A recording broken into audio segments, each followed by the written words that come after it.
This is part 2 of Euclid Book 1, proposition number 47. Now, I want you to watch very carefully.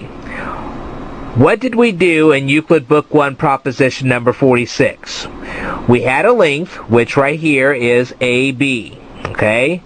We doubled that length out to here. And when we did, and we made an equilateral triangle with point F being the other part, so we'd have like F and some other point down here and F and A, okay?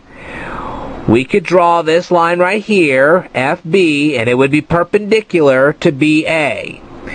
And by using Euclid Book 1, well, not even using a book, just using a Euclid definition which says all radii of a circle are equal, we would have centermost part B, outermost part A, strike an arc, and we'd have letter F, and letter F, the FB right here, this FB, would be equal in size to BA.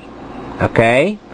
So, basically what would happen is, if you struck an arc with a point way out in here, and this being the outermost edge, struck one arc way up here, and then of course you'd have A as your inner part, and whatever was out here as your outer part, struck another arc, you'd have a point way up here, you draw an equilateral triangle, draw your line, and then you draw F by having centermost B, outermost A, and you'd have F, and then of course you'd have the right length FB, and it would be perpendicular to BA. And this is important, because what you're going to do is you're going to make another triangle, okay, and it's going to be FBA.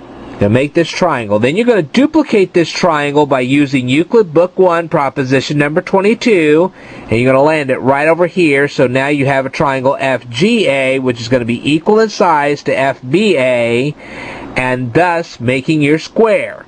And guess what? You're going to do a similar thing over here.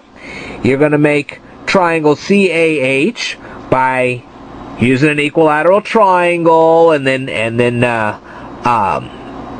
using all radii of a circle are equal, and once you've got triangle CAH, you're going to duplicate this triangle over here, and it's going to be called HKC, and thus you're going to make yet another square.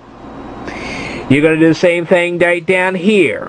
You're going to make a triangle DBC, and when you do, you're going to use Euclid Book 1, proposition number 22 to make triangle DEC, and believe it or not, you're going to have one more square.